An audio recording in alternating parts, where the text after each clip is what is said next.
मदतीची बातमी आहे नाशिकमधून। नाशिक शहरामध्ये सुद्धा ट्रक टँकर चालकांच्या संपाचा फटका बसलेला आहे। सकाळपासूनच पेट्रोल पंपावर लांबच लांब रांगा लागल्यात। संपामुळे इंधन पुरवठ्यावर परिणाम होण्याची शक्यता आहे। वाहनांमध्ये इंधन भरण्यासाठी सकाळपासूनच रांगा लागलेल्या आहेत। चंदन पूजाधिकारी आमचे प्रतिनिधी आमच्या सोबत आहेत। अधिक तपशील जाणून घेणार आहोत। चंदन, नाशिकमध्ये काय परिस्थिती आहे? ऋषाली, आज सकाळपासून खरं तर या संपाचा थेट परिणाम जो आहे तो नाशिकमध्ये देखील जाणवतोय।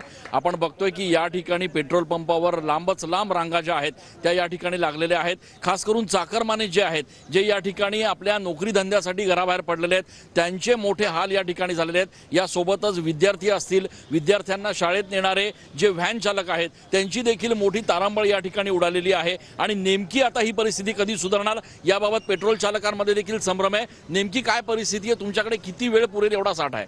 आमच्याकडे आज दुपारपर्यंत पुरेल एवढा साठा आहे, दुपार किंवा संध्याकाळपर्यंत। आणि बाकी अशी अपेक्षा आहे की 10 वाजता त्यांची मीटिंग आहे, ट्रक ड्रायव्हर आणि व्यवस्थापकची। असं वाटतंय की काहीतरी तडजोड होईल आणि ह्या पंप सुरू होऊन जातील सप्लाय।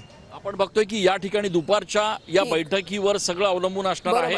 मात्र तोपर्यंत आपण बघतोय की नाशिकच्या सगळ्या पेट्रोल पंपांवर अशा पद्धतीच्या लांबच लांब रांगा ज्या आहेत त्या बघायला मिळत आहेत। चाकरमान्यांचे मोठ्या प्रमाणात हाल जे आहेत ते या ठिकाणी होत असल्याचं बघायला मिळत आहे। जी महत्त्वपूर्ण बैठक होणार, त्या बैठकीमध्ये काय तोडगा निघतो ते पाहणं सुद्धा महत्त्वाचं असेल।